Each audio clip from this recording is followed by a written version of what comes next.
Salut tout le monde, j'espère que vous allez bien. On reparle agriculture et on reparle dermatose nodulaire puisque des choses se sont passées depuis ma dernière vidéo. Et au-delà du fait que on continue bêtement l'abattage des vaches et que les paysans se révoltent, et ça c'est bien, bravo, vous avez tout notre soutien et vous avez le soutien de la population entière. Les gens en ont ras-le-bol que le gouvernement nous tyrannise au point de détruire nos capacités pour notre alimentation. On vous soutient les gars. Et surtout, restez jusqu'au bout parce qu'on va d'abord parler de ce qui s'est passé aujourd'hui. Je vous ai déjà parlé d'une des causes potentielles de la volonté de détruire l'agriculture française il y a quelques jours, vidéo que vous avez regardée massivement pour une chaîne qui était à 300 abonnés à ce moment-là, plus de 4000 vues. Vous êtes des fous. Par contre, ça veut aussi dire qu'il n'y en a pas 10% qui se sont abonnés. Donc abonnez-vous. En regardant cette vidéo, vous aurez des infos sur plein de choses, sur l'effondrement de notre société. Crépuscule TV est là pour ça. En tout cas, aujourd'hui, on va se focaliser sur l'agriculture. Et si vous restez jusqu'au bout, vous aurez une théorie qui me paraît plutôt crédible, dont j'ai entendu parler. J'ai essayé d'affiner ma réflexion par rapport à ça. On va en parler tout de suite, enfin, après l'article. Et je pense connaître une des raisons pour lesquelles, au-delà de la première que j'avais déjà citée pour l'écologie, une des raisons pour lesquelles l'abattage est fait et pourquoi on détruit l'agriculture française, pas seulement là-dessus, dans plein de domaines, pourquoi on la détruit depuis plusieurs années. Et vous allez voir, elle se tient bien. On attaque d'abord par l'article « Dermatose nodulaire des agriculteurs empêche l'abattage de 208 vaches, la gendarmerie sur place ». Et vous allez voir en plus qu'il y a quelques minutes, j'ai une nouvelle info, j'ai dû refaire la vidéo puisqu'il y a eu des nouvelles. Des agriculteurs sont venus en force soutenir dans l'Ariège 2 éleveurs dont les 208 vaches doivent être euthanasiées ce jeudi. Le préfet de l'Ariège a annoncé l'abattage ce jeudi d'un troupeau de plus de 200 vaches après la découverte d'un cas de dermatose nodulaire contagieuse, la DNC, dans un élevage à des bordes sur Arize. Plusieurs centaines d'agriculteurs, notamment de la coordination rurale mais aussi de la Confédération paysanne, entendent empêcher que les vaches soient euthanasiées. Allô ? La FNSEA ? Ben oui, comme d'habitude, quand il s'agit d'aller manger des petits fours et faire des courbettes au président, là il y a du monde. Quand il s'agit de réellement défendre les agriculteurs, là il n'y a personne, tout le monde le voit que vous êtes des escrocs. Les gens sont à la FNSEA non pas parce qu'ils adhèrent à vos idées, les gens qui sont à la FNSEA c'est parce que c'est compliqué des fois d'avoir un terrain. Et donc du coup, si on est à la FNSEA, qui est en bisbille, de connivence avec la SAFER, tout le monde le sait, ça permet plus facilement d'avoir des terrains, mais les gens ne sont pas à la FNSEA parce qu'ils cautionnent vos agissements. Vous êtes des pourritures. Bref, avec des dizaines de tracteurs, des troncs d'arbres, ils obstruent les routes menant à l'exploitation,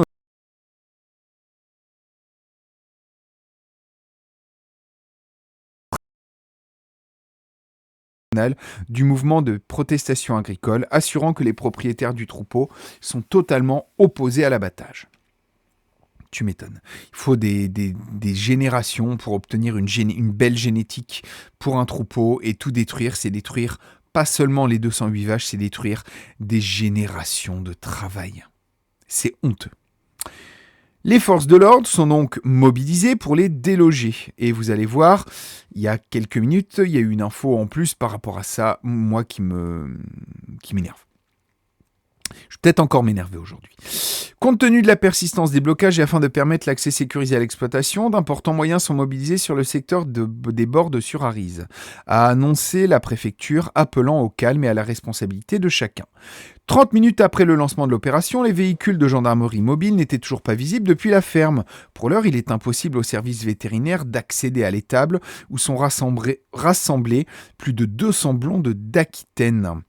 Au micro de radio ici Occitanie, le préfet de l'Ariège, Hervé Brabant, avait auparavant averti que la stratégie d'abattage était la seule solution efficace pour sauvegarder le cheptel français. Les mesures sanitaires qui s'imposent conduisent à ce que le troupeau soit abattu. C'est la meilleure solution qu'on puisse apporter.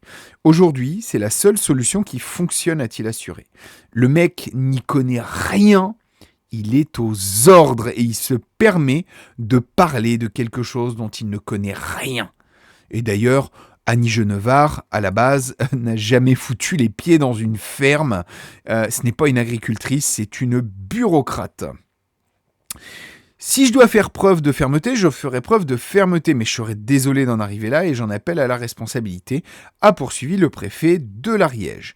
Les syndicats agricoles locaux et la Chambre d'agriculture de l'Ariège ont proposé mercredi un protocole expérimental au ministère de l'Agriculture.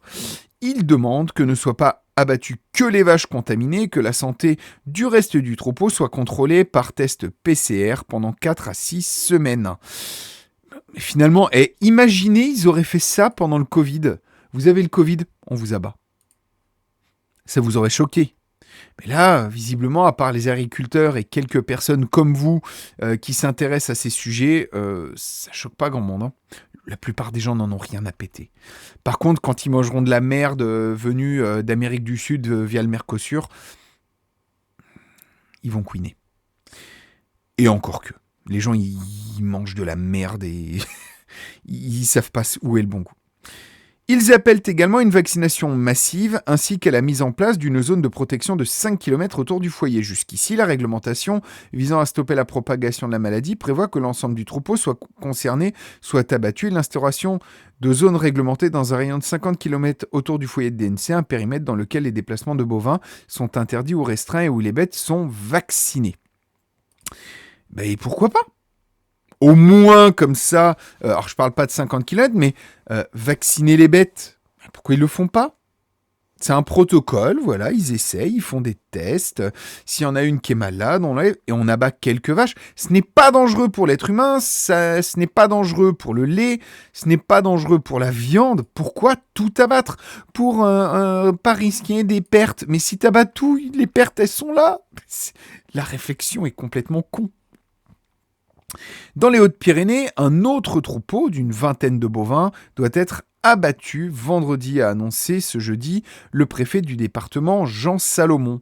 Dans cette exploitation, située dans le village de Luby-Bémont, une dizaine d'éleveurs sont également mobilisés pour empêcher l'intervention des services vétérinaires.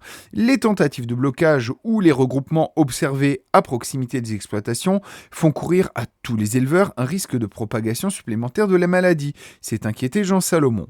On va tenir les 2 points de mobilisation jusqu'à faire plier la ministre. Pas la peine d'envoyer 3000 CRS, ça ne changera rien, a assuré mercredi soir Lionel Candelon, président CR, donc coordination rurale de la Chambre d'agriculture du Gers, voisin des Hautes-Pyrénées. Les cas détectés de DNC dans l'Ariège et les Hautes-Pyrénées sont les premiers recensés dans ces départements depuis la détection du premier foyer en Savoie le 29 juin 2025. Cette maladie apparue en France et non transmissible à l'humain, mais pouvant entraîner la mort de bovins, est sous contrôle, assure de son côté le ministère de l'Agriculture qui a ouvert mardi des réflexions sur la vaccination préventive du cheptel français. La solution, c'est la vaccination, pas l'abattage. On est d'accord. Surveiller sanitairement, oui, mais il faut laisser en paix les animaux qui ne sont pas contaminés, a estimé Lionel Candelon.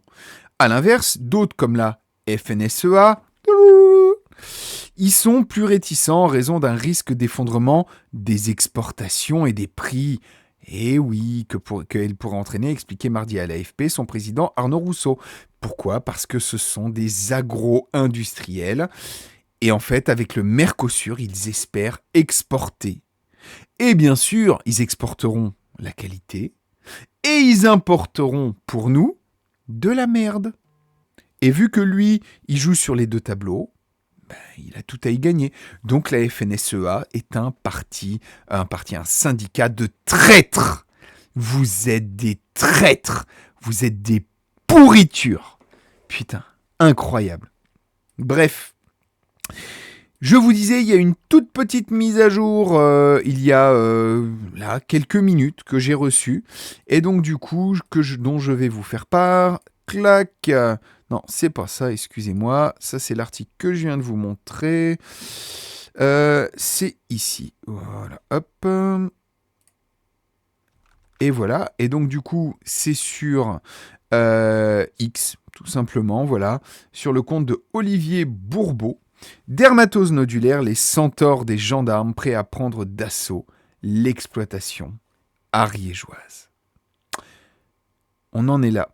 On en est là. Ils vont envoyer les véhicules de gendarmerie, les centaures de la gendarmerie, pour aller défoncer des agriculteurs qui défendent leur outil de travail, qui défendent leur vie. Parce que n'oubliez pas, les agriculteurs se suicident massivement, beaucoup plus que la population générale. Ils sont en galère en permanence. Et là, on est en train de finir de les assassiner. Et maintenant, pour ceux qui sont restés jusque-là, voici ma théorie. La France est un des pays historiquement connus pour ses révoltes. La France est un pays d'où partent beaucoup de révoltes. Les gilets jaunes se sont exportés à l'étranger. Il faut pouvoir contrôler les populations. Et quoi de mieux pour la contrôler que de contrôler sa nourriture, de contrôler son eau, de contrôler sa monnaie, de contrôler son chauffage. Et regardez ce qui se passe ces dernières années. On installe des pompes à chaleur dans toutes les maisons, on les finance. Tout ça pourquoi ? Pour pouvoir ensuite contrôler l'approvisionnement pour les réparations, obliger les gens à être absolument à l'électricité pour pouvoir utiliser leur chauffage. Et demain, avec le Linky, on peut vous couper l'électricité. Du coup, votre chauffage ne sert plus à rien. Si vous vous révoltez, on peut vous emmerder également par rapport à la monnaie. Voilà, si demain il n'y a plus de billets, de pièces, comment vous allez survivre si vous vous révoltez qu'on vous coupe vos comptes ? Le chômage augmente, avec l'IA notamment. Et si demain on instaure un revenu universel un peu calqué sur le principe du RSA, un revenu universel pour tous, si vous vous révoltez, il se passe quoi ? On vous coupe tout. Si on fait la guerre à la Russie, on vous coupe tout, si vous ne voulez pas y aller. Mais pour l'alimentation, c'est pareil. Tant que les gens ont une souveraineté alimentaire, peuvent se nourrir, ils peuvent se révolter, ils peuvent tenir bon, avec le soutien des agriculteurs et des autres corps de métier.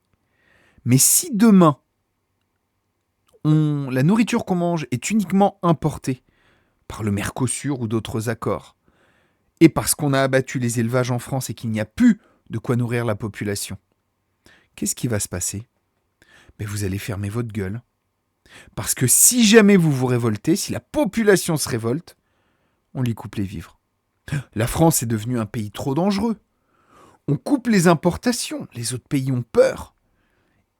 Et demain, si jamais des conflits démarrent, les autres pays, en plus, ils pourront vous bloquer vos approvisionnements en nourriture. Et vous serez dans la merde. La France est en train de se faire mettre plein de vaseline autour du trou de balle. Abattage des vaches, des volailles, des canards. Tous les ans, il y a quelque chose comme ça. Et une fois que la vaseline sera bien mise, il n'y aura plus qu'à lui mettre profond. Et c'est déjà ce qui est en train d'arriver. Dites-moi ce que vous en pensez dans les commentaires. Dites-moi si ma théorie se tient. N'hésitez pas également à liker, partager, pour donner de la force à cette chaîne qui démarre et qui démarre très fort. Merci à vous. Peut-être que très bientôt, avant Noël, on pourra passer les 1000 abonnés. C'est mon objectif. Ça serait un beau cadeau que vous me feriez. Donc abonnez-vous. Et enfin, n'hésitez pas également à regarder dans la description. Vous avez les sources que j'ai utilisées pour ce document, enfin pour cette vidéo, pardon, mais également un petit lien vers un Tipeee. Si vous voulez me faire un petit cadeau ponctuel ou mensuel pour m'encourager dans le travail que je fais, n'hésitez pas. Et avant Noël, ça ferait un beau cadeau pour moi et ma famille, que le temps que je passe à ça, 1h30 par jour, sans compter la recherche de sujets à amener, même si c'est pas très compliqué parce qu'il y en a beaucoup, vu comment c'est la merde en ce moment. Et si vous voulez tout simplement me soutenir, n'hésitez pas. Un tout petit don, un gros don, si vous voulez. En tout cas, si vous en avez les moyens, ça serait vraiment hyper encourageant pour moi pour continuer l'aventure. Portez-vous bien et à très bientôt sur Crépuscule TV. Salut tout le monde!